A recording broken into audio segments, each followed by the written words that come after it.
All right, let's get to it. Hang with B Drop Podcast, episode 99. And we got a special guest. He goes by the name of Neil Jackson. We never met before, so this is kind of like a first date. You know what I'm saying? Like coffee date. Yeah, it's the first coffee date. We're gonna get to know each other. But my man's out here in New York, man. So I'm glad, we were able to get you on the podcast, man. I appreciate your time, bro. Dude, thank you. Thank you for inviting me. So how you feeling, bro? You good? Good. Just waking up. I mean, it's New York. Getting out of quarantine. Still getting used to these.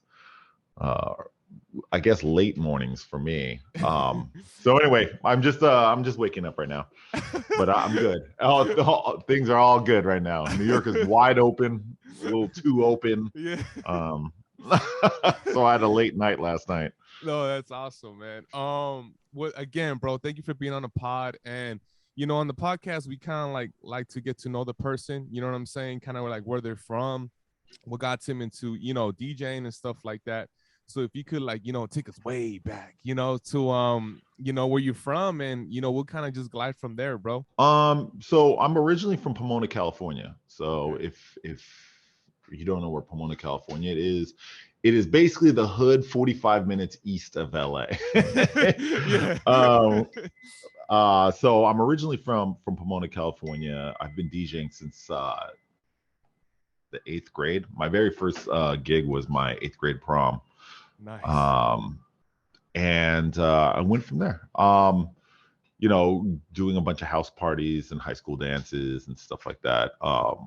In the Inland Empire, and then I started once I got my license. I kind of ventured out into LA and wanted to learn there. What was going on in the city, and then I met another I was just out of high school. I ran into Vice and like a bunch of other people when we were kids, and then we all formed this big party crew, and we started doing all age parties together, like for the import car shows and like house parties, high school dances and stuff like that. And then we all kind of came up in the scene together. And then from there, 2002, I mean, I'm hopefully I'm not I've done a lot of things in between that. Yeah. But 2002 hit. I just one day woke up and was like, I'm out of here. And threw this massive party with like a bunch of people, Vice, Baker Boys, like a bunch of people, and then made a bunch of money, bought my ticket to New York, one-way ticket to New York, and I was out. And I've been living in New York City since 2002. Yo, that's crazy. And like, what got you into like DJing? Like, what was how did you get introduced to like the tables? Oh, that's an easy answer. There was one movie that came out. Well, okay, in Pomona, when I was in the 8th grade, 7th grade, I had a friend named Sherry Benalis. And Sherry Benalis had an older brother named Fizz Ed, which is, I think he currently DJs still out of LA. But so anyway, the reason why I'm bringing up Sherry and Fizz Ed was a DJ. He was older than us. He was a DJ. So setting that aside, the moment that I wanted to DJ was the movie Juice. Oh wow! Now the movie Juice. Now I'm older now, so movie Juice was out in the theaters. It had just got released. I watched it, and I snuck into every time I could within a day to watch it. I think I may have watched it in 48 hours. May have watched it like 8 or 9 times. That's awesome, bro. And that was the movie that locked me in. It wasn't Tupac that was in it. It wasn't Omar. It was the fact that I had never seen like DJing, battling, and I'm not a battle DJ, but like it was just, that was the moment where I was like, I want to do that. And so I went over to my friend Sherry's house, and I was like, Ed, you need to teach me how to DJ. And at that time, he was working with Farside and all like the Project Blowed and Good Life open mic DJ battle stuff. Yeah. And so he taught me how to DJ. And so I was DJing for open mics and like underground hip hop parties and stuff like that. That's how I got my start. Like that. But you know, sorry, I keep hopping around because there's a lot of moving parts to this. I also wanted to learn because I was also in the 8th grade. They asked me if I would DJ. I was the music kid. You Right. know, everybody was, you know, doing their things. I was always the kid that was really into music. I was a hip hop dancer. I was like all this other stuff. So they were like, you know, it makes more sense instead of hiring this DJ. Right. Let's just let one of the kids do it. And so I had a Yeah. tape deck and a record player. Or no, I had a tape deck and a CD player, and I just played songs for my 8th grade prom. That's so dope though, bro. So yeah, there was a lot of moments within that year that I was like, this is what I want to do. And then I went up to Ed and I was like, you got to teach me how to DJ. And then that was it. Yo, that's so sick, man. Yeah, I feel like the movie Juice is such a like it's such an iconic movie to this It day. is. You know, like it's so crazy. I remember even like seeing. I was like when I started my DJ journey, and I was like, yo, that's so dope. You know what I'm saying? Like it was just so Yeah, you sick. saw him like rock a crowd. Yeah. Everybody was cheering. I was like, this is what I want to do. Like play music and people start screaming. I didn't know how to play an instrument. I didn't know, but I knew how to play music when it was supposed to be played. And Right. then that's when I realized that's DJing. That's You know, awesome, that's man. part of it at least. So And like you said, you were into music, like so. At that time, you weren't really into any other things, like any sports or any other stuff. Like it was pretty much music that like you were just really into at that time. well, so junior high, I mean, growing up in Pomona, like you were automatically into sports. Yeah. If you weren't into gangs and drugs. Right. Yeah. So Yeah. if you weren't into that, then so I wasn't into that, and Yeah. I threw myself into. I played soccer for 9 years. I played basketball for I think like 7 years. Played baseball, football. So yeah, I was into sports, Yeah. but like the relationship between me and sports and the relationship between me and music, they were night and day. Like you could Yeah. just tell like music was the journey I was gonna take. Yeah. That's awesome, bro. Do you remember your first like DJ setup? Yeah. Well, I mean, outside of the fact that I only had a tape deck that had Yeah. 2 decks Yeah. and a CD player, I started off with 2 home stereo record players that I bought from pawn shops and a realistic mixer. Wow. So from Radio Shack, Yeah. it was their brand. Yo, I remember, dude, you know what's crazy? I remember my first mixer was from Radio Shack and it was like an 8 channel and like it had all these like random effects like laser. Wow. Yeah, it was like a random, it was like pew pew. And I thought like it was like dude, I thought I had like the most sickest like mixer in the world until like you're like, yo, this ain't it. You know what I mean? Yeah.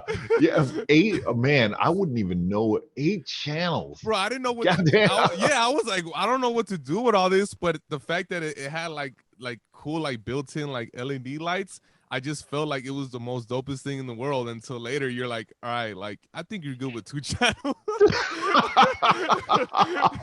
The other 6 are just like they look brand new. The channels have been untouched. Yo, that's facts, man. Dude, that's crazy, man. So then high school came, right? And then so you just kind of just kept doing the same thing, just kind of, gigging it. Is that kind of how it went down for you? It was weird. I was really so around that time. It was like 2003, 4ish. There was a weird fusion between hip hop dancing that was, everybody was in a dance crew, like Yeah. battling in, the mall and stuff like that. I was in between being a dancer and switching over to being a DJ. Now there wasn't really any like full time. I was just the DJ of the dance crew. Right. So I was like doing like random house parties, Yeah. and that could be debatable whether it was a house party or not. It was just like a few kids in the backyard of a house. Yeah.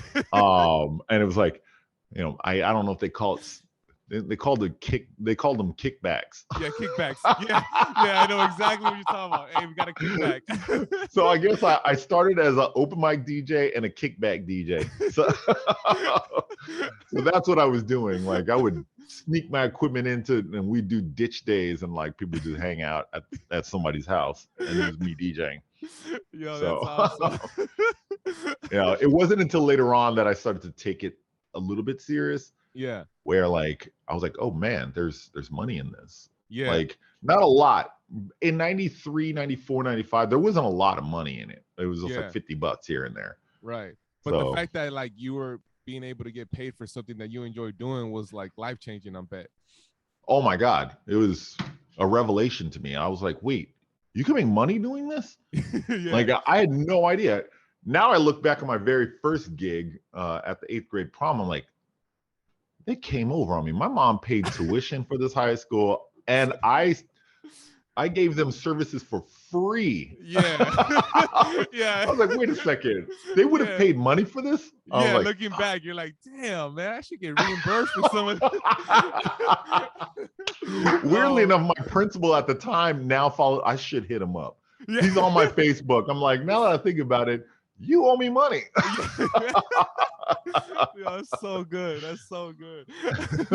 And then like, did you go to college by any chance, or was that? I did. Yeah. I went to FIDM. So I went to a fashion school in downtown LA. And what was the decision in that? You were just like, let me just try it out. Wow. So, okay, like I said before, in California, I did many a thing. So I was not only a DJ, I was also in marketing. So my very first actual job was, my very first, I don't even want to say this is an actual job. I've been like a gig worker since I was a kid. I worked for a company called Mad Pro, which is Mad Promotions. Record executive, named Eric Labato, E1, had a street team, a freelance, hired gun street team, where we were doing a lot of like college promotions, radio promotions. Okay. I think they're still around. I talk to E1 every so often, but it was made up of me, this guy Nerve, so the guy named Sleep, Sujit, that is currently the owner of Scam. Oh wow. Myself. I think I named that one, and Voo Down, and we would go to radio stations, college radio stations. We would service records to like, various nightclub DJs and stuff. So I also did that, and then I kind of learned the ropes there. And so I knew marketing was also one of my things that I wanted to do. Right. It was marketing and music, and then my ex-girlfriend at the time, my girlfriend at the time, became a fashion editor and then moved to New York. This was, actually, no, sorry, rewind this back. At around like 95, I was already doing street team stuff. And she went to FIDM. And then, so I wanted a marketing degree. And so I went to FIDM as a merchandise marketing major. And then she graduated, became a fashion editor, and then was like, hey, they need a West Coast representative for this one streetwear brand called 33 Degrees. And then I instantly made the switch from music marketing into streetwear marketing. So I worked for them. I worked for 555 Soul, worked for a lot of skateboard brands like Globe.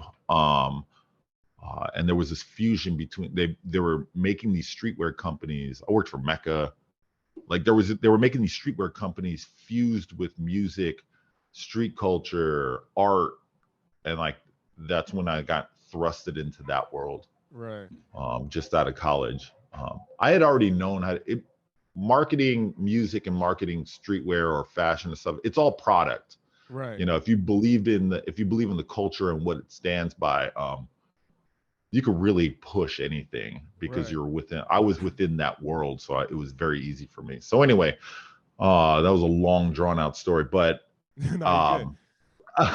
so I did that. So I went to college for marketing for fashion. And so I made my way into that while DJing. Damn, that's dope. How long did you do that for? I want to say from like 96 to like maybe like 2005, 2000, I mean between like 2005 and like 2008. It was right when the recession hit. Oh man. I want to say in 2008 is when I was like, screw this, I'm out. I'm out of this game. Yeah. And I went back into DJing. Not that I retired. I stopped for like a couple years. Yeah.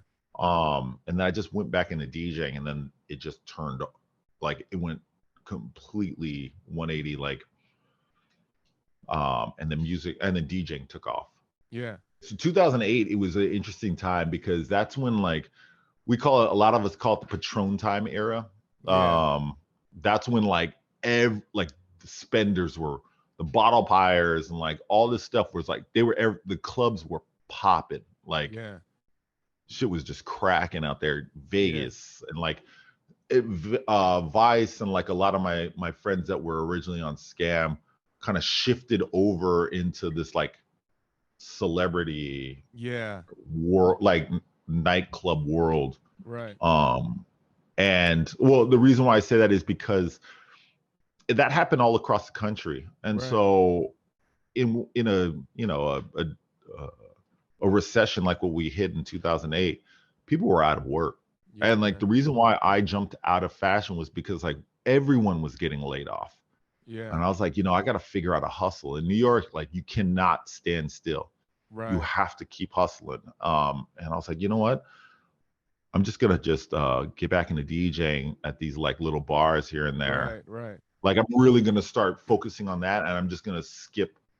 I'm just gonna jump out of fashion, and then it just took off. Like it was, the gigs were just endless. All the bars were packed. All the nightclubs were packed. So there was like endless amounts of work. Yeah. And then you know, with the help of Vice and all them, like they kind of brought me back into that realm, and then I went forward from there. Wow, that's crazy. I mean, when you say 08, it's wild because like even for you to say like, you know, you and Vice linked up and when you guys knew each other as kids, like how do you feel, you know, when you see that, when you guys maybe looking back now where it's like, yo, remember when we were just kids just learning how to DJ and now it's like it's Patron time. You know what I mean? Well, it's funny because we actually had that moment recently. Well, recently in the past like I don't know, 3 years ago. Right. He was we were sitting at his house at his pool, and he had just had this house. It was a, you know, I hate to say this, it's a fancy it's a fancy house. It's a fancy house, knowing that where we grew up and then being in this backyard and this like custom made pool, and I'm sitting there and I'm like, we look at each other and the house is still being built. And I'm like, how did this happen?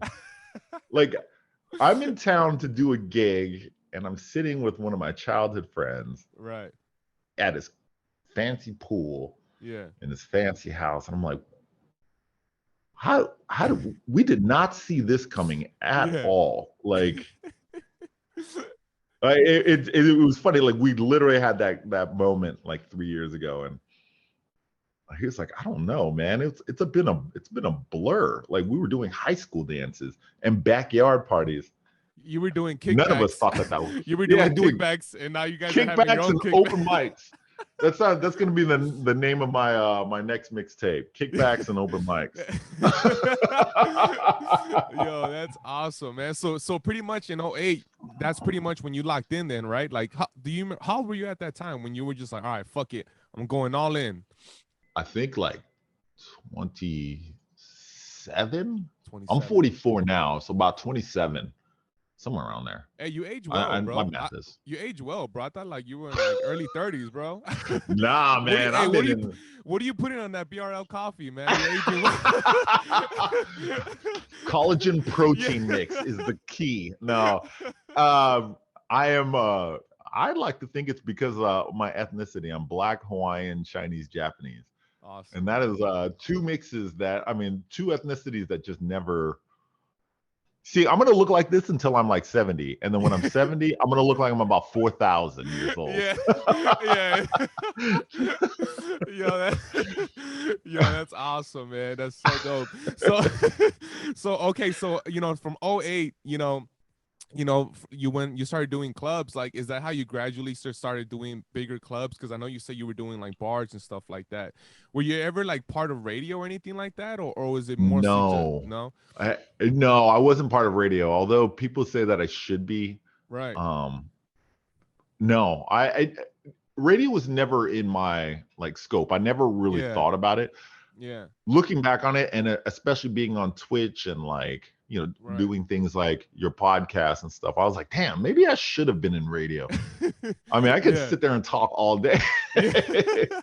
No, yeah, that's awesome, man. That's so cool, man. And like I know we were before we started recording, I got familiar with you, because of Twitch. You know what I'm saying? Because I remember I was literally one day just hanging out with my little man, and I jumped on Twitch and I saw that, you had your channel. And it was cool because like you were kicking back, drinking coffee, you were talking to the community, you know what I'm saying? Like during the pandemic, how important was Twitch for you, being able to have something to do when everything was just closed down?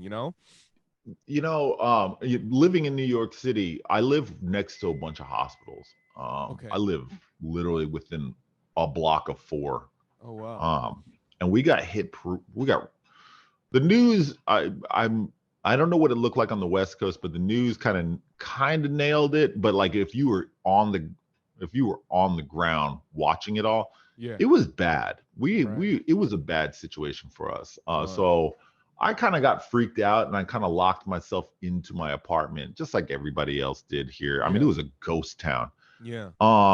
It was important because I just buried myself into streaming, Yeah. and it was important for me. It was important because I'm a people person. I love talking to people. Yeah. And this was that one outlet where I'm like, I'm not alone. Right. I got to play music, um, and I was able to converse with people. Yeah. And that was the most important thing for me. So it was like a virtual, not vir- it was like a being at a virtual bar. Yeah. So it was anyway. It was important for me because I didn't lose touch of talking to people, and that was important for me. Yeah. The funny thing is, I buried myself so deep into streaming, I started getting exhausted of talking to people. Like you know how it is, like Yeah. being a DJ, you do your nightclub or your bar or whatever you're doing, Right. and then you come home, you're like, fuck, I'm exhausted, like Yeah. mentally just drained. I was Yeah. doing the same thing for hours, Yeah. and we're talking to other DJs, on and offline. Like I was busy. Yeah. Like I was more busy than anything else. So yeah, it was Twitch was a saving grace for me through the pandemic. And not only that, I met some really cool people. Yeah. Um and vice versa. I wanted to be able to be that outlet for people that were stuck at their house. True. And that's why my morning stream was built the way it was. I was like, you know what? We're all I hate to use this because it's cliche. We're all in this together, Yeah. but there was some people that just didn't have that outlet to talk to people. I was like, I want to be that platform. Yeah. Let's just talk. We'll joke around. We don't have to talk about anything important. Yeah. I know that there was a lot of things happening in the world. We didn't have to talk about anything important. Let's just talk. Let's just take our minds out of the current situation for a couple hours. Yeah. Because after this, we got to deal with reality. Yeah. And True. sometimes it was more brutal for some people than others. So Yeah. I thought that Twitch was important for a lot of people. Yeah. That's awesome, man. That's so dope. And do you remember the time when you found out that there was going to be a shutdown? Like, do you remember that specific day where you were like, yo, what is going on? You know what I mean? Oh my God. I do remember it. It was actually, we had got warning that it was going to happen. Yeah. I was talking to my buddy, Tony Arzadon. And he was like, bro, I heard the country's going to shut down. He's out in Vegas. I was like, impossible. Yeah. I can't even wrap my head around that. Yeah. And then all of a sudden, like state by state, stuff started shutting. And I was like, it ain't gonna happen in New York. New York's way too busy of a city. Yeah. And sure enough, they announced it. And there was it was wild because I was like, I don't even know what this virus thing is. I've seen Yeah. SARS, I've seen bird flu, I've seen like all these things happen in the country. And I'm like, Yeah. there's no way that the Yeah. entire world is going to shut down. Yeah. And it did. I had heard it and I was at a Steve Aoki show Wow. at, man, it was like thousands of kids. I was looking down at the crowd and I'm like, if this virus is true, I'm gonna catch it tonight. Yeah. Because this looks insane. And then 2 days later, it shut down. And I remember sitting there for about a week, not understanding what I was gonna do. I was like, I can't figure this out.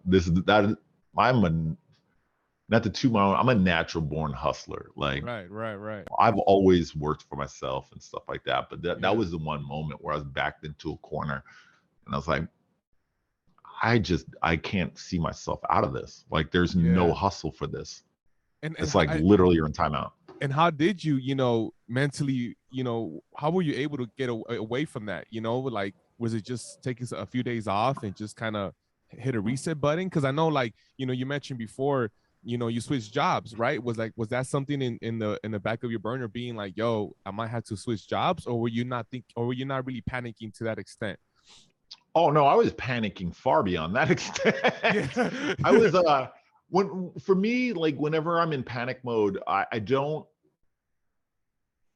freak out, like, as far as, like, I don't know. It's kind of, I guess, better to explain it. Like, when I'm in panic mode, I do nothing. Okay. I do nothing because I'm waiting for something to reveal itself. Now, I don't know what that something is. But I try and, stay as calm as I possibly can, which mentally I'm like all over the place, but I wait for that one moment. It's like football. You wait for that one moment to just dart through that lane, but you need to wait for it to open up.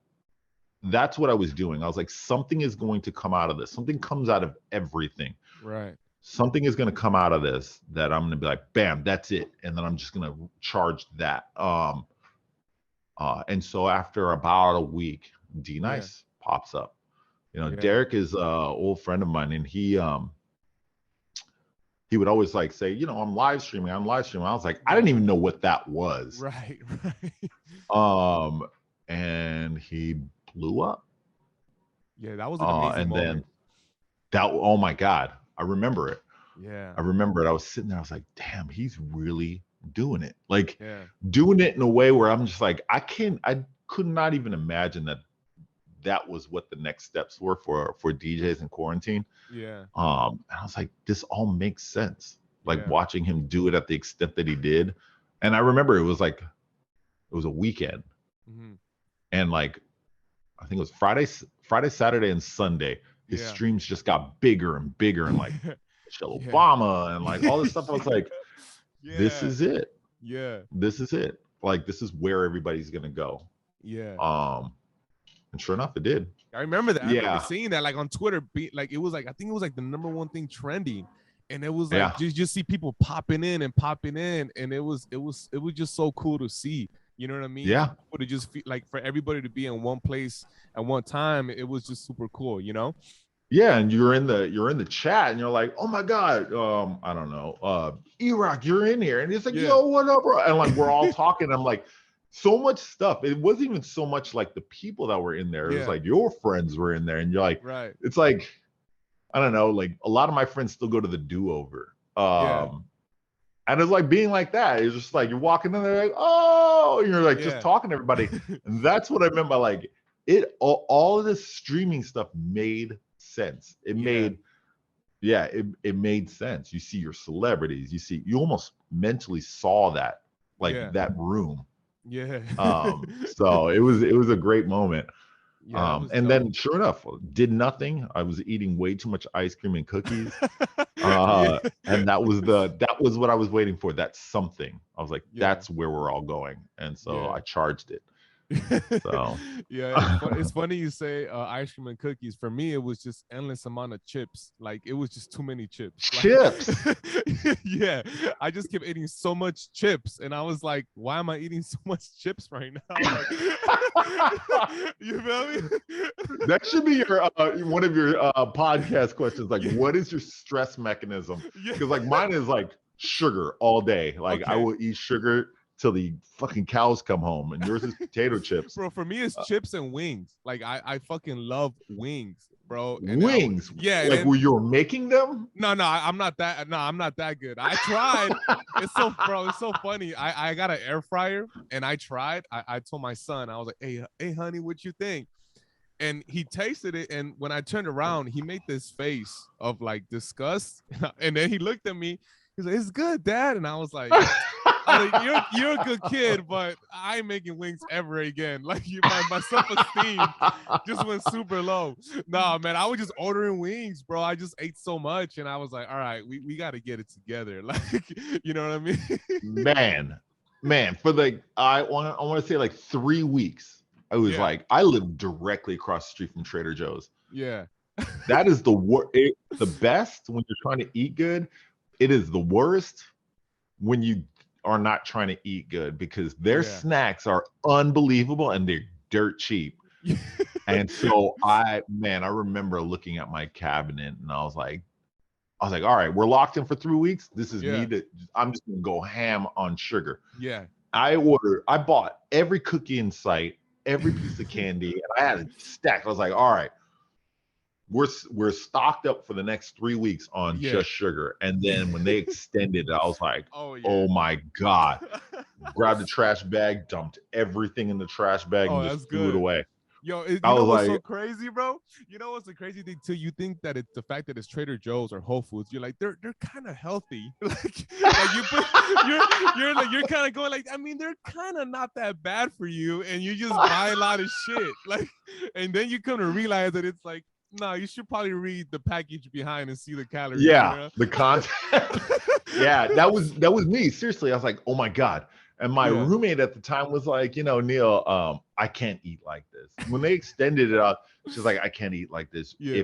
If I go on this diet, will you go on it with me? Yeah. And I'll cook all the meals. I was like, you mean I don't even have to cook? Yeah. Go for it. Yeah. So I went on a diet for a year and a half. I like dropped like 50 pounds. That's awesome, bro. And you know what's the thing too, bro, is that unfortunately all the gyms closed. Right. So like a lot of people, they're not able to have like gym equipment at the house, and not only that, you would look to buy some and shit was like triple the price for like a weight. And it was just like you couldn't work out. You know what I'm saying? So that was another thing where it was like, you got to figure out how to do some jumpy jacks at the house or do something. Bro, we call it going yard. We were doing like a jailhouse like workout. Yeah. Seriously, doing push-ups, pull-ups. But weirdly enough, I snuck into the line where we bought a Peloton, and that was my saving grace. Oh yeah. Like, you're good. It was just enough exercise. I gotta actually do it after this. I like to get your cardio and get all the energy out. Yeah. So I went on a diet, bought a Peloton, and like that's literally Pelotoning, like spinning, dieting, and streaming were what I was doing for a good year and a half consistently every day. No, that's awesome, bro. That's so cool, man. And when you got into streaming, like, so you were kind of brainstorming and were like, all right, how can I do my show? Obviously, you came out with BRL. Was that name prior to the coffee brand or how was that? Like, was it before when you named the show that, or can you kind of walk us through that? Well, okay. Yeah. Yes. I was streaming and I was doing what everybody else was doing. Like all the guys were just DJing. Like, right. And I was DJing at night, and I was going until like the sun came up. Yeah. And then one morning I was drinking coffee. And I was like, what I play at the clubs and what I listen to at home are two completely different things. Right. I listen to Kate when I'm at home. I listen to Rolling Stones, Strokes. Like I listen to like a lot of indie rock, like very down tempo, like chill, like house and stuff like that. And like R&B. So I was like, man, I just want to. I was still in the club mindset. I Right. was like, you know, you got to keep the energy up, keep the energy Mhm. up. And then I was like, I just want to just be able to play the stuff I actually listen to. Right. So I've just figured, screw it. I'm just gonna just hit stream, and you know, if 5 people tune in, you know, Yeah. whatever. It's not gonna hurt. It doesn't hurt. Yeah. So I just started DJing that, and then that happened for like a couple weeks, and then the numbers slowly started to grow, went from 5 to 10, Yeah. 10 to 15, and then it started to climb. And then somebody in my stream that I didn't know was like, you know, this is awesome music. I want to know, where are you from? Yeah. I jumped on the mic. I wasn't really doing any like mic work or anything like that. I Right. was like, Right. well, I'm from California. And then they continue to ask me questions. And I was like, I just stopped. I was like, you know what? Let's just talk. Right. Because like it felt good answering the questions because nobody really was asking me. I was like, let's just talk. Like, what do you want to know about me? Right. And then people started asking. And then I started asking them. And it was this back and forth. And so when I ended that stream, I was like, you know what? I'm going to do a morning Right. show stream where we're just going to, it's a coffee table, you know, coffee bar, coffee shop like conversation. Yeah. Um, and so I called it Beans, Rhymes, and Life Yeah. because it was a spoof off of one of my favorite rap groups of all times, Tribe Called Quest, and they had an album called Beats, Rhymes, and Life. And I was Right. like, you know what? We're gonna call it Beans, Rhymes, and Life. Yeah.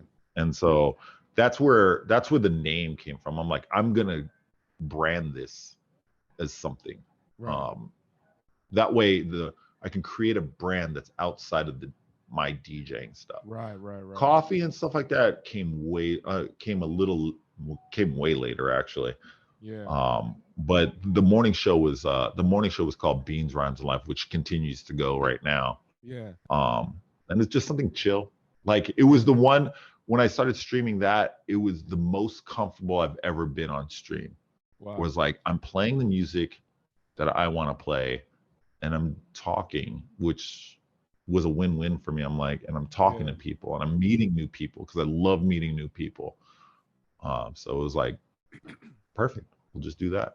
Yeah, no, that's dope. Yeah, because like you said, like in the beginning, I'm sure like you had this club mentality because that's what you know, right? Like you just always Yeah. about keeping the energy, and I'm sure it was like refreshing playing records that you listen to on a day-to-day basis, you know? Yeah, absolutely. Absolutely. And it was weird because I would play a song that I was like, nobody's really gonna know it, but it didn't really matter anyway. I'm just Yeah, playing. They're gonna tune out or tune in. And some people would be like, man, I love this song. I grew up on the song. I was like, oh wow. I'm like sharing music with yeah, people that also, you know, recognize certain things. And I'm like, dude, that's awesome. And they'll tell stories about why they like the song. And I was yeah, like, this is great. This is what I want to do, yeah. you know. So, That's perfect, man. That's you so know, cool. I mean, as a DJ, you know, like people come up to you all the time, like, you know, this is cool, but play the music you want to hear. My response is like, look, that ain't a party. Yeah, Like, yeah. trust me, you don't want You to hear sure that. you want That ain't a that? party. Yo, it's so true, man. No, it's so good. Yo, that's Seriously, I'm like, you awesome. don't want to hear 3 hours of Jack Johnson. It's just not. Yeah, That's no club's gonna hire me for that. yeah. Yeah, that's awesome. And is that what kind of kept you being consistent of you being like, hey man, we're just gonna keep going every day, where you felt that you were able to build a community and stuff like that? It- building the community thing wasn't what I was expecting. Right. Um, there was a couple people on when I started on Instagram. There was a couple people that would consistently be in my stream. Right. They follow. I mean, because you know, the person follows you, so you get notifications all the time of when that Yeah. person, and you jump in the front of their lives, Yeah. so you know when they're on. With uh, when we were pushing everybody from Instagram to Twitch, a Yeah. couple of them, a few of them jumped over, uh, and so my numbers were really small, and it was I didn't look at it as a community, quote Right. unquote. I looked at it as like, oh, I just became friends with like 6 people. And Yeah. like it was just us 6 just hanging out. And then the numbers started to grow. And then I started to do research at Twitch, and they're like, build your community. I'm like, oh, that's what I'm doing. And then Yeah. it changed the way I looked at it. I was like, I got to figure out how to take these people and bond them together while Right. bonding with me. And then I was like, that's how you're building a community. It made Yeah. sense. I just never really looked at it that way Yeah. until I read into it. Yeah. Um, That's dope. You were in the so moment. You were just in the moment at that point, right? Like you were just like yeah, figuring it out day by day, you know? exactly. I mean, that's how that almost is essentially how I do everything in life. Like I Yeah. try to do my research, but I'm one of those guys that needs to just dive in Yeah. and I'll figure it out. If Yeah. not, then it just wasn't for me. Yo, You that's know, so good. No, that makes complete sense, bro. Because I feel like even for myself, the moment I start being super like analytical with something, like I check out. Like I feel like I have to yep, just kind of just flow. We just gotta be like water, just let it flow. exactly, exactly, And then exactly. so then how did the coffee come about? When you were like, hey, you know what? Like I could kind of do my business here. Well, I know. Yeah, I'm gonna give you the short version of this. I knew a buddy of mine that owns a restaurant out in LA, and he had a friend that I kind of already knew. And he put us together. There's more to the story, but he put us together to do a Neil Jackson coffee roast. Well, actually, no, I'm hopping around. Somebody in my chat was like, this was months later, was like, man, I wake up to you every morning and we just laugh and like Right. hang out. And they understood why I was doing this. It's like being at your coffee shop, and we just like hang out before I have to go to work. Right. If you All you have to do is sell coffee, and I would totally buy it. He said that in the chat, and there wasn't really much conversation to it, but I Right. read the whole thing. And it kind of stuck in the back of my head. Yeah. So, moving that aside, a couple people in my community was like, you need to sell shirts. I'm like, nobody's gonna buy a Neil Jackson shirt. I mean, Yeah. most DJs are probably thinking that, like, dude, I'm not David Guetta. I'm just like, Yeah. Yeah. I'm. They're like, you should make merch. I'm like, nah. Yeah. And then I just did it. It took a while, but then I finally did it, and I sold a ton of shirts. Yeah. So, with the marketing background that I had, I was like, Right. oh my God, not only do I have a community, I have a consumer base. Right. I Right. was like, I never realized, people would want to buy this. I thought we were all in this because like all the DJs, all of us were broke. Yeah. I was like, nobody's working, nobody's doing anything. They're just sitting down. But I was wrong. Everybody's Yeah. still working. They're just working at home. So Yeah. they Yeah. still Yeah. have income. And I was like, oh. And then Yeah. so the conversation of the coffee thing came in, and I was like, so my boy that owns a restaurant had a buddy out here in New York, that I kind of knew, and he and I sat down and talked, and I was like, I want to start a coffee company. And his buddy was a roaster out of Long Island City. He's like, I'd be down to roast for you if you want. And so we were just kind of tossing ideas back and forth. Yeah. Um, and then I sat down with my sister, and I was like, that's what I want to do. I want to build a coffee company. There was more to it because there was a lot of DJs, and I'm sure you saw it on your end too. People were panicking and doing Yeah. things that, like, people are like, I'm retiring. That's it. That's the end of nightlife. That's Yeah. the I saw that a lot. And there was a lot of people like, yo, chill. Right. We're not Right. gonna be, we're not locked up for years and years. Right. There's no way they're gonna kill partying altogether. Right. And then there's some people that just took that leap and was like, I'm done. I'm Yeah. done. And I was like, I need to figure something else out Right. until this figures itself out. But I need to figure out, because I can't work in an office. Yeah.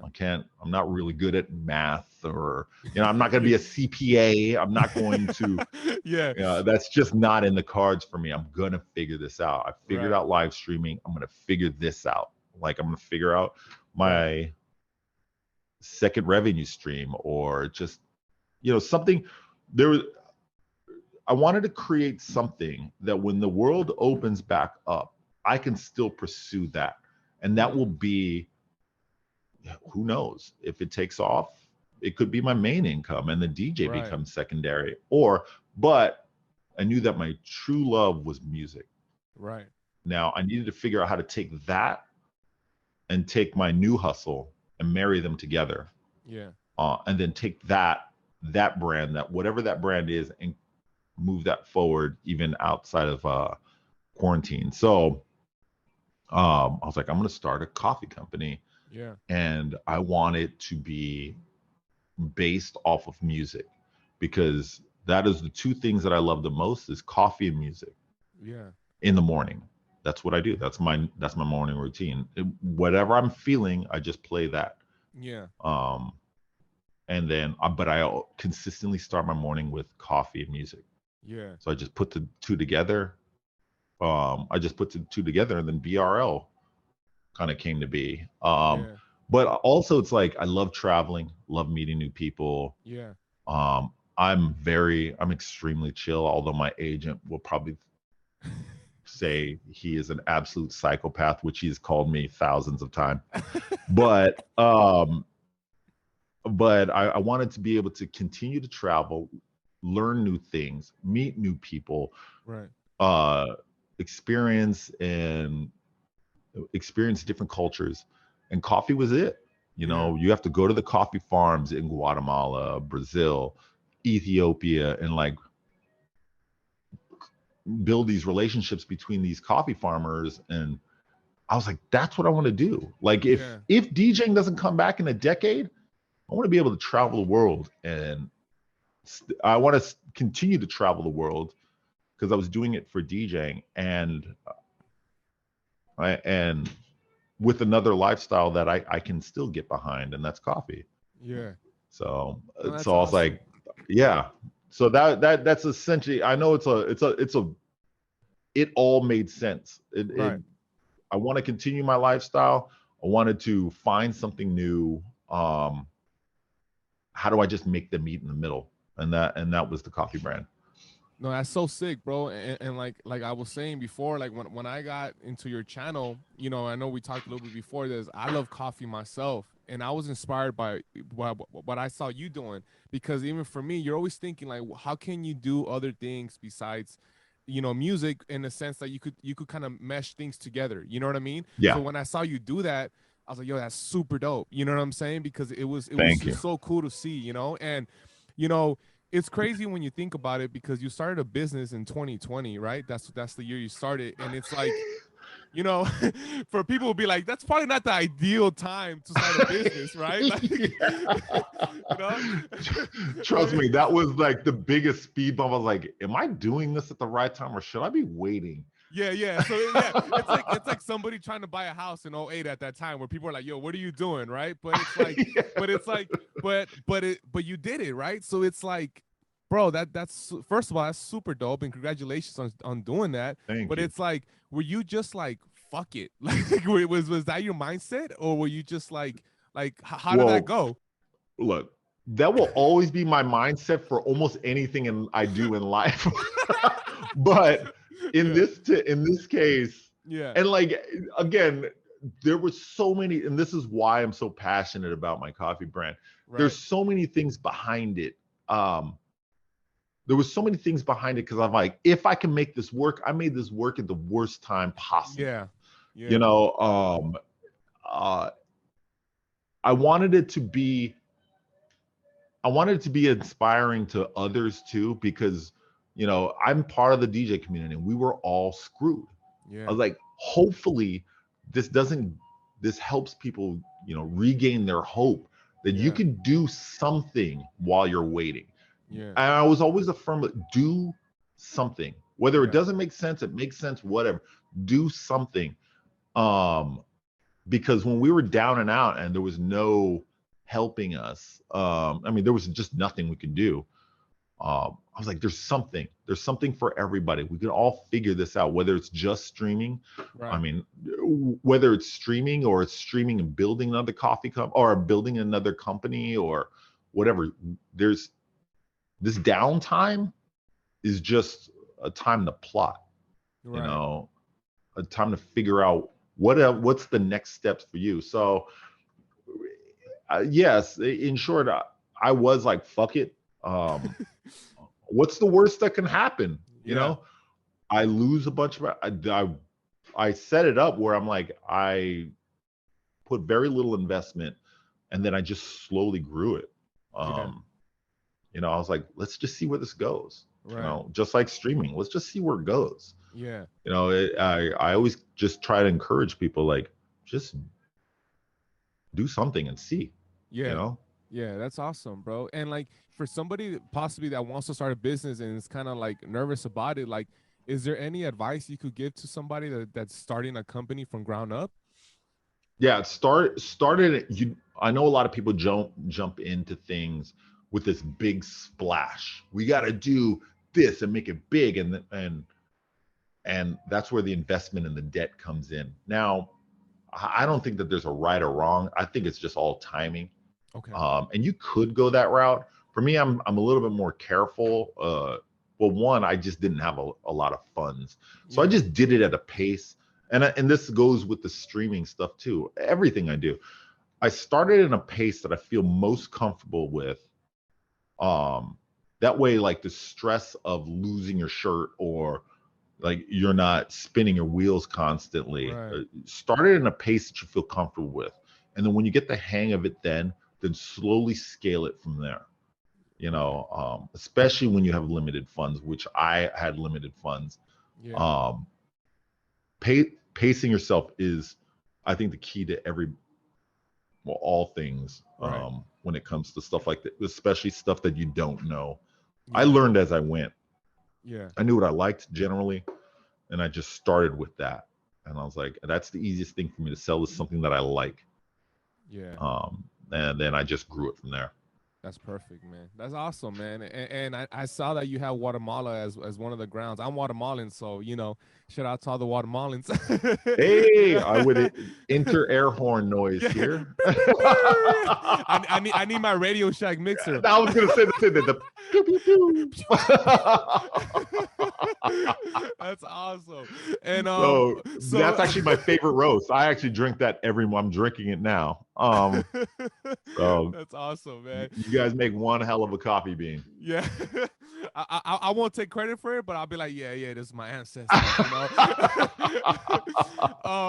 So obviously, as time went on, you were doing your streaming, you started your company, things kind of started opening up. How was that for you, being able to do a gig again? Were you nervous? Like, was it weird for you, like when you were able to do your first gig?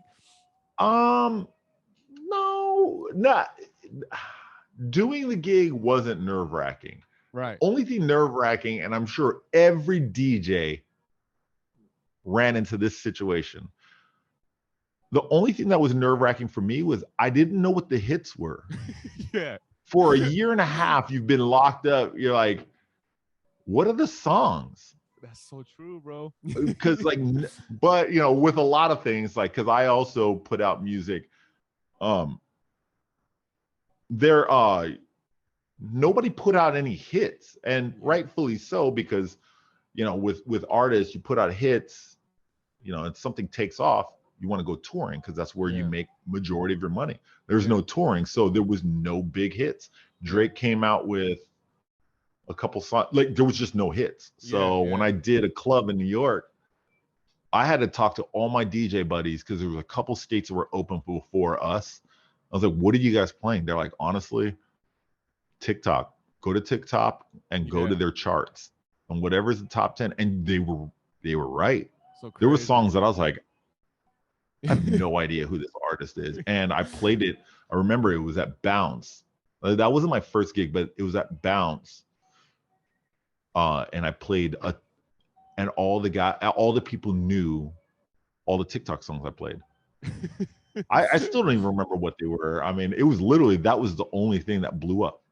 So Yeah. that was the only thing nerve-wracking for me is I played what I played before COVID, but it was missing a lot of stuff, and I was like, there's got to be hits, but none of us could figure that out.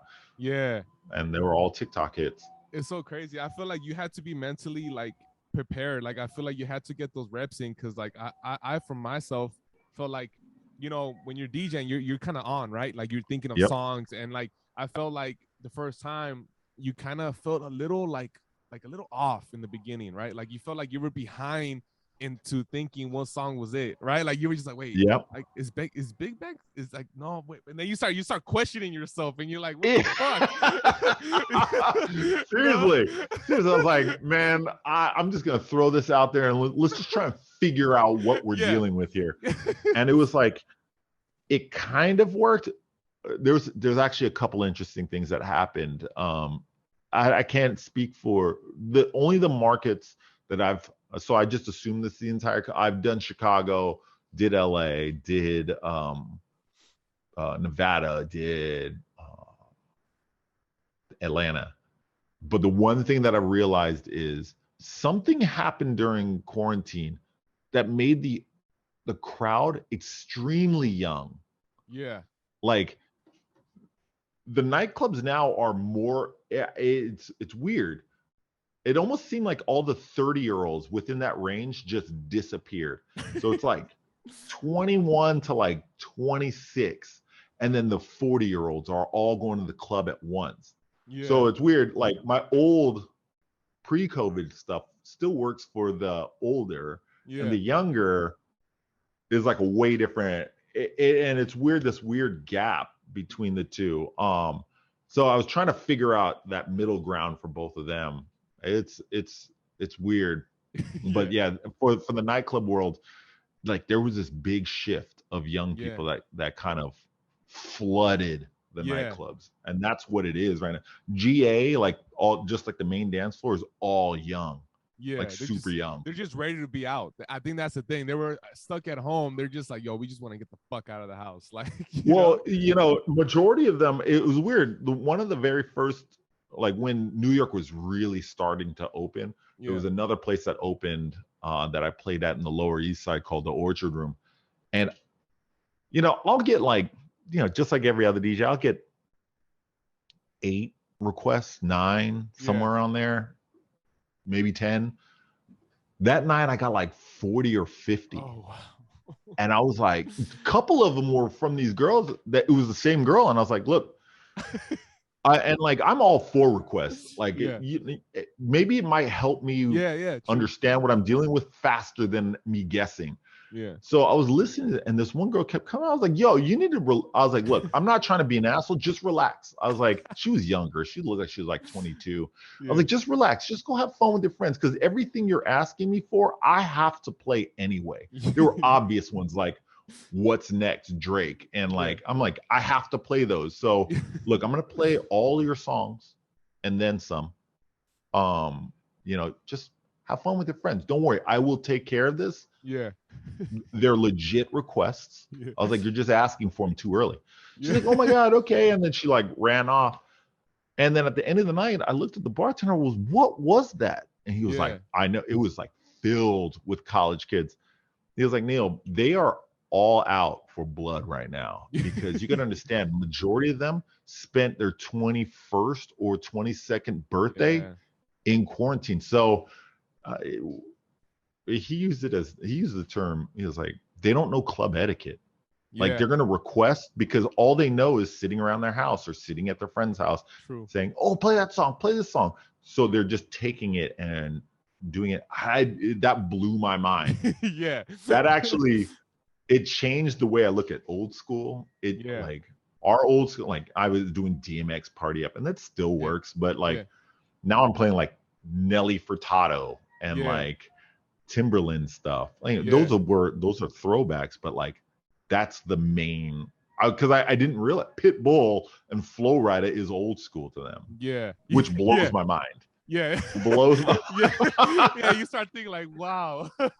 Yeah, I'm like, these aren't even old, but Yeah, I guess they are. I You know. That's know? always the crazy part when you're like, when they're like, oh, that's a classic. You're like, what? Like Yeah. I didn't know Promiscuous Girl was a classic like that. Yo, I was like 8 when the song came out. I'm like, dude, I feel like I retired this song like 7 years ago. Yeah, But like I realized I'm like, oh my God, they were like 14 at the time yeah. or something. Yeah, it's so crazy, man. Like I think one of my favorite requests is like when they ask you for an artist and you're playing that artist like while they're asking it, right? So but they'll be like, "Yo, can you play Bad Bunny?" And the song and it's a Bad Bunny record playing, and you're like, "Yo, you know this is Bad Bunny." That's always Bro. my favorite. Like what are we doing right now? I just I appreciate requests, but then when something like that happens, Yeah, it's not a mad look, but I'll stick. That happened twice. It yeah, happened for Bad Bunny, yeah, and it happened for Jay-Z. And yeah. the Jay-Z one was funny because the girl was like, "Can you play? Uh, we're in New York. Can you play something with Jay-Z?" At the same time, Empire State of Mind was playing, and I just stared at her, You're like, and oh I had a smile. It yeah, wasn't like an angry, and I was just like waiting. You could see that it was slowly yeah. It was catching like, up to her, and she was like, "Oh my God, dude!" I wasn't even in the intro of the song. It was yeah. like the second verse. I was like, "When is she gonna catch on to this? When is she gonna It was catch like on?" in New York. I was just like, "She's gonna get it. She'll get it. Yeah, She'll it's get it." And then coming. she got it. She ran out back into the dance floor, and I was like, "Wow, that was crazy." Oh, that's so good, bro. Oh my god. The Bad Bunny one was I think that's by habit. Yeah, Like the yeah, person that was requesting it, uh I think I was just playing like not an obscure Bad Bunny track, but I think she's just she was so conditioned. Bad yeah, Bunny, even yeah, though I yeah, was yeah, like, but she didn't really understand the song or anything like yeah. that. She just so I was like, this is Bad Bunny. She's like, oh my God. Oh my God. And then she like ran out. I was like, all right. All right, well, there's that. All right. All right. That's so good, man. And how are you doing with your music making? Are you still making music as consistent, or how's that going for you? Well, it's like we're going back to work on it. Yeah. So like I was working with an artist. I was working with an artist a couple of years back before COVID, and I was teaching. Well, we were working together on his DJ set, and in return, he was like, "I want to do a song for you." So we were working on that song for a while. I've been sitting on the vocals, um, and now we're back in the studio now working on it. And this one I'm actually really excited about. There was an indie rock band. There was Yeah. an indie rock group back in 2010, 2011 called Passion Pit. Okay. So Passion Pit for the indie rock scene was huge. It was like the Yeah Yeah Yeahs, Passion Pit, MGMT, the Strokes, like all that. That was a huge indie rock wave. Um, and I was a huge Passion Pit fan, and it was actually exciting to meet him. And he did a song for me.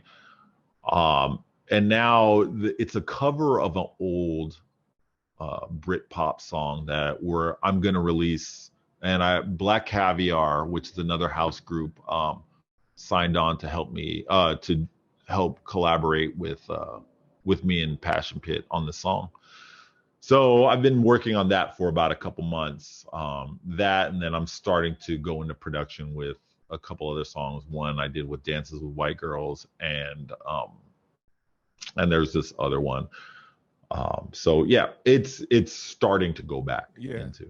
I kind of put a hold on all of that because, like I said before, like you put out songs, for a DJ or artist that comes out with something, you make most of your money on touring, Yeah. especially when you sign the songs to a label. You don't make much off of that. Yeah. Yeah. Yeah. So I put a hold on it because I didn't want to create a song that does well and Yeah. I do nothing with it. Like I can't Yeah. make any money off of it at all. So Yeah. So I'm back into the swing of things. Yeah, no, that's Now. dope, man. No, that's sick, man. It's good. It's good for you to be back in it. You know, like you say, you just gotta do something and just kind of go by the flow at that point. You know. Yeah. And shout out to I know you're part of a DJ agency, right? 3 Day Weekend. Yeah. That's cool, man. And like the name is pretty sick when you really start thinking about it, right? Like when you see the name, you're like, what is it? And then you see it and you're like, oh, that's dope. It's a DJ agency, 3 Day Weekend. You know what I mean? Like, do you get that a lot? The fact that people are like trip out about the name and stuff like that? Well, okay. So this is the one moment where I toot my own horn. I came up with the name of that. Justin Zotz is the captain of the ship. Yeah. But we were in a group text and they were like, we should create it was actually an agency called White Label. And then we were like, we're going to rebrand. We're going to rebuild the roster. It was go time. Yeah. So how do we do this? And so E-Rock was like, we need to rebrand. We need to do this. We need to do that. And we're like, well, what's the name?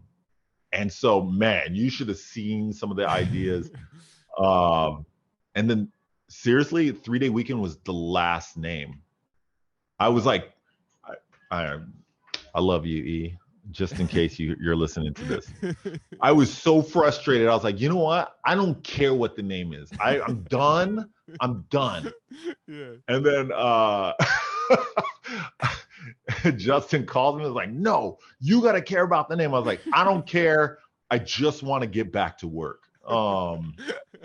And then on the group text, I was like, all right, I got three more names and I'm done. Yeah. Like, you come up with the name. And literally it was like, I think it was like Winner Circle.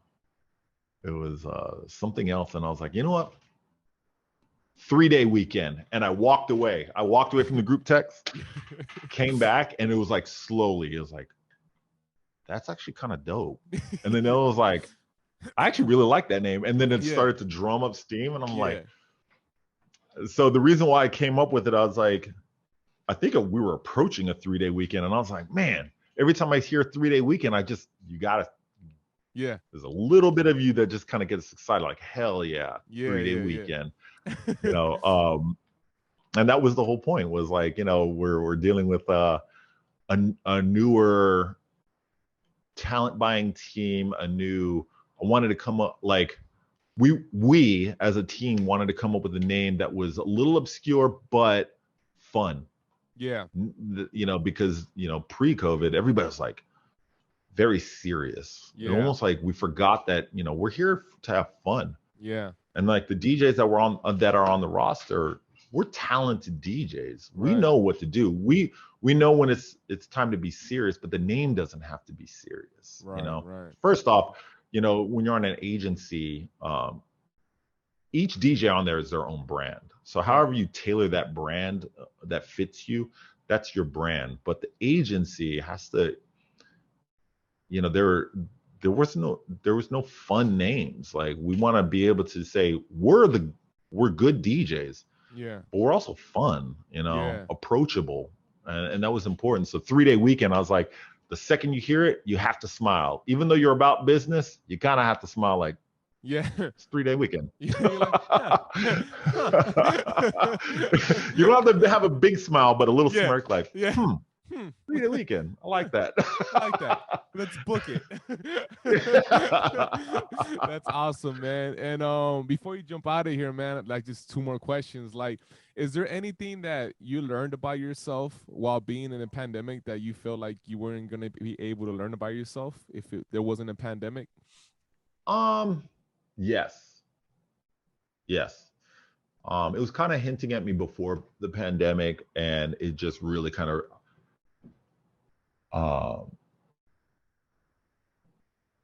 in the whole COVID thing, I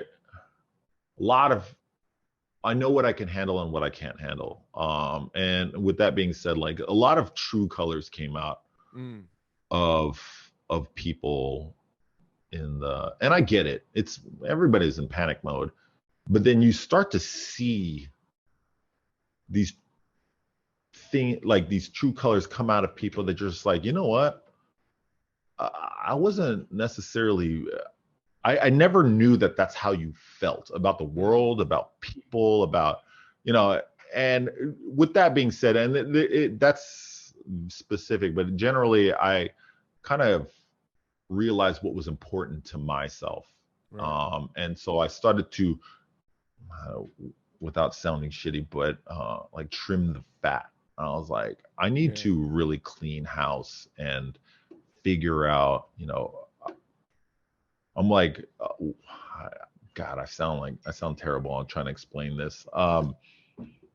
It was important to me to hold on to the relationships that I had because of certain people and certain Yeah. groups that I was like, you know, you're actually you're good people, you know, Right. and you started to see the good people and the bad people, and you're just like, you know what, I need Yeah. to focus you know, as a DJ, you know, you're friends with everybody, Yeah. you know, sometimes with some point of views that you don't necessarily agree with, but all in all, you're friends with everybody. This time around, I was like, you know what, I really got to pour energy into the ones that are the good ones, you Yeah. know, because life is too short, you know, and when you're just sitting there being a 25% friend to 1,000 Right. different people when you should be 100% with the very few that you see Right. 100% with. Yeah. um that was important, and like a lot of relationships were bonded from that whole thing because yeah, anyway, Yeah.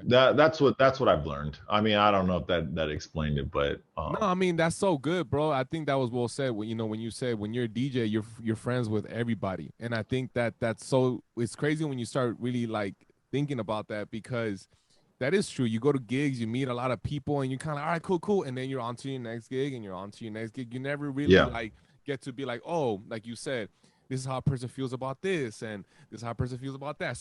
I mean, especially this year with so much stuff that was going on, especially with Oh, even to this day with vaccine and all that. You're like you don't really know certain things until you're like, wait, I didn't know maybe this person was gonna post this or post this. You're like, oh, oh my okay, God, oh, Facebook oh. was wild. Yeah, yeah, Facebook is it was still heavy. wild. I'm just like Facebook and Instagram. You're like, did that person just write that? Like, what just Yo, it's how? crazy. What the?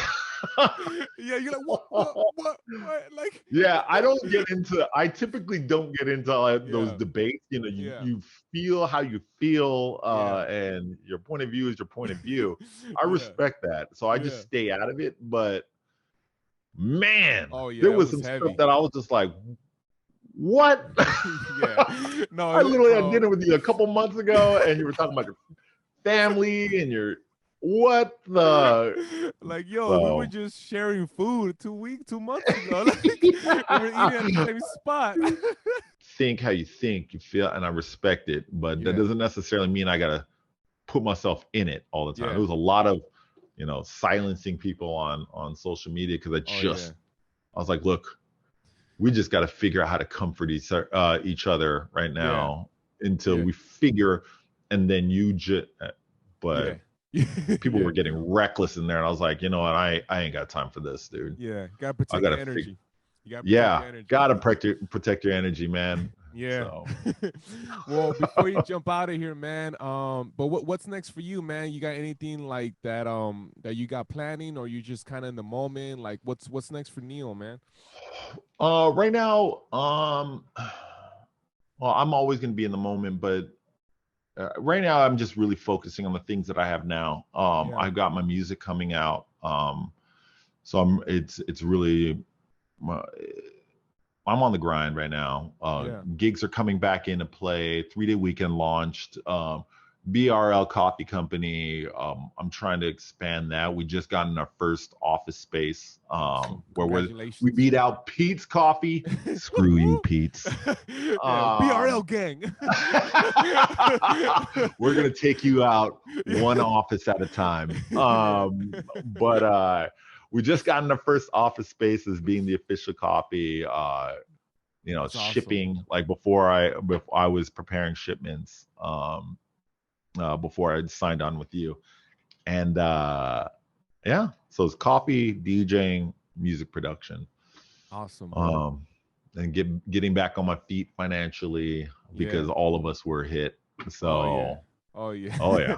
Yeah. We don't even want to see those bank statements. We just No, think no, no, no, no. That ain't important. I'm still alive. I'm yeah. still healthy, so I'm appreciative of that. But Yeah. it's grind time for most of us, man. It is. Yeah. It really is. That's the perfect way to look at it. Well, bro, thank you so much, man. I appreciate your time, man. I know you dropped a lot of gems, and I can't wait to taste that Guatemala flavor. You know what I'm saying? Bro, I'm sending you everything. You tell me what you like, what you dislike. It won't hurt my feelings. It's like the music request. Yeah. I just want to know. Yeah. Well, perfect, man. Well, thank you for your time, bro. I appreciate it, man. Thank you, bro. Dude, thank you. Thank you for having me on.